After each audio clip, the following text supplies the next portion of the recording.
Assalamualaikum warahmatullahi wabarakatuh. Saya Mailan Azima dengan NIM 240503110044. Saya dari kelas PBSB. Di sini saya ingin menjelaskan apa itu komunikasi dalam manajemen SDM.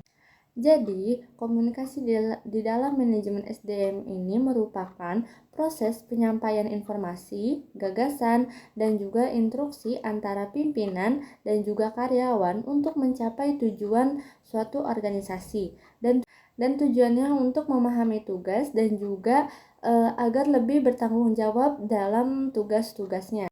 Lalu, siapa saja yang terlibat dalam komunikasi di suatu perusahaan?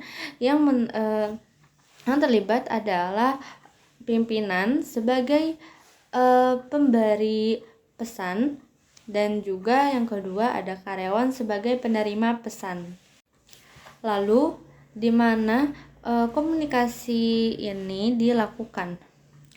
Biasanya itu di lingkungan bekerja seperti di kantor secara melalui briefing atau juga diskusi langsung bersama, dan yang kedua secara online melalui email atau chat pesan, atau juga bisa melalui rapat virtual.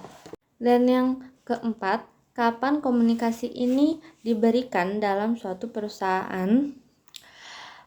Komunikasi ini dilakukan secara terus-menerus dan berkelanjutan, seperti yang pertama itu saat pemberian instruksi kerja, yang kedua saat evaluasi kerja, yang ketiga itu ketika rekrutmen, pelatihan atau promosi, dan juga yang terakhir bahkan dalam komunikasi formal seperti obrolan antara karyawan dan juga pimpinan.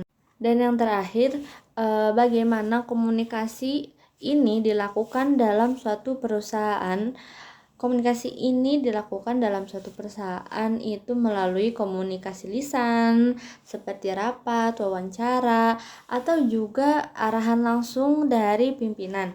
Yang kedua itu komunikasi tertulis seperti email, surat keputusan, atau juga laporan. Dan yang ketiga itu ada komunikasi nonverbal seperti ekspresi wajah, gerak tubuh, dan juga sikap sifat. Cukup segitu saja, kurang lebihnya mohon maaf. Wassalamualaikum warahmatullahi wabarakatuh.